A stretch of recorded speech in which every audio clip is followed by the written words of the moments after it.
அந்த காலத்துல ஒருத்தரை விசாரிக்கிறதே வித்தியாசமா இருக்கும். உனக்கு எத்தனை பிள்ளைங்கன்னு கேட்பாங்க. இவரு எனக்கு 4 பிள்ளைங்கன்னு சொல்லுவாரு. அதுக்கு அவரு கேட்பாரு, உனக்கு பிறந்தது எத்தனை, ஊருக்கு பிறந்தது எத்தனைன்னு கேட்பாரு. தப்பா நினைக்காதீங்க. உனக்கு பிறந்ததுன்னா ஆம்பளை பிள்ளைங்க, ஊருக்கு பிறந்ததுன்னா பொம்பளை பிள்ளைங்க. ஆம்பளை பிள்ளைங்கன்னா என்னைக்கு நமக்கு சொந்தம் நம்ம கூடவே இருக்கும். பொம்பளை பிள்ளைங்க யாருக்கு எந்த ஊருக்கு சொந்தமா போகுதோ அதனால ஊருக்கு பிறந்தது எத்தனைன்னு கேட்பாங்க. பொம்பளை பிள்ளைய கட்டி கொடுத்த பிறகு தாய் தப்ப கொஞ்சம் ஒதுங்கி இருக்கணுங்க. அப்பதான் அந்த பிள்ளைங்க நிம்மதியா வாழ முடியும். ஆனா இந்த காலத்துல அப்படி இல்லைங்க. தாய்க்காரி போன் போட்டு மணிக்கணக்கா தினமும் அவட்ட பேசுதான். செல்லக்குட்டி உன் மாமியார பார்த்தால ராட்சசி மாதிரி இருக்கு, ஆரம்பத்திலேயே விட்டு கொடுத்துறாத, அவன் தலைக்கு மேல ஏறிடுவா. அவன் 1 கேட்டானா நீ 9 கேட்கணும்.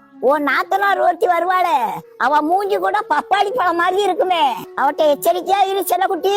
அப்ப அவன் புருஷன்கிட்ட துட்ட கறந்துருவாமா. மக அங்க இருந்து சொல்லுவா, வேலை வேலைன்னு வேலை தாங்க முடியலமான்னு சொல்லுவா. அட செல்லக்குட்டி உன்னை எப்படி பொத்தி பொத்தி வளர்த்தேன்னு சொல்லுவா தாயி. நீ எதுக்குமா அங்க அப்படி வேலை செய்யணும், நீ தனியா வந்துருமான்னு சொல்லுவா. சரி சரி போன வை, எல்லாரும் தூங்கின பிறகு ராத்திரிக்கு போன் போடுன்னு சொல்லுவா தாயி.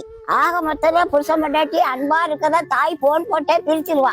வாரத்துல 3 நாள் இவ தாய் வீட்டுக்கு போயிருவா. இந்த தாயால புருஷன் பொண்டாட்டி இருக்க உறவுலயே விரிசல் வந்துடும். பொண்ணை கட்டி கொடுத்த பிறகு தாய் தப்ப கொஞ்சம் ஒதுங்கி இருக்கணும். அப்பதான் அவங்களுக்குள்ள இருக்க அன்பு பலப்படும். நமக்கு எல்லாமே நம்ம புருஷன் தாங்க என்ன அவளுக்கு வரும்.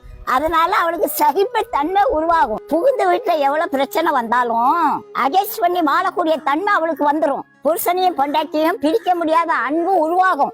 பிறந்த வீட்டுல 25 வருஷம் அவ வாழ்க்கையை படிச்சிருக்கா.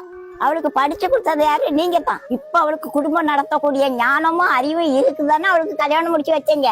கல்யாணம் முடிச்சு கொடுத்ததுக்கு அப்புறம் நீங்க ஏன் பாடம் எடுக்கிறீங்க? பரிசை எழுத இடத்துல பாடம் சொல்லி கொடுக்கறது தப்பு. கடவுள் நல்ல ஆலோசனை கொடுத்துருக்காருங்க.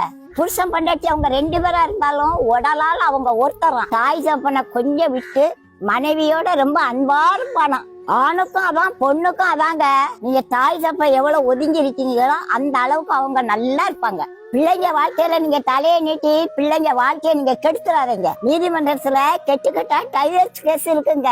இந்த கேஸுக்கெல்லாம் முக்காவாசி பெத்த தாய் தாங்க காரணம். டைவர்ஸ் பண்றது கடவுளுக்கே பிடிக்காத ஒண்ணுங்க.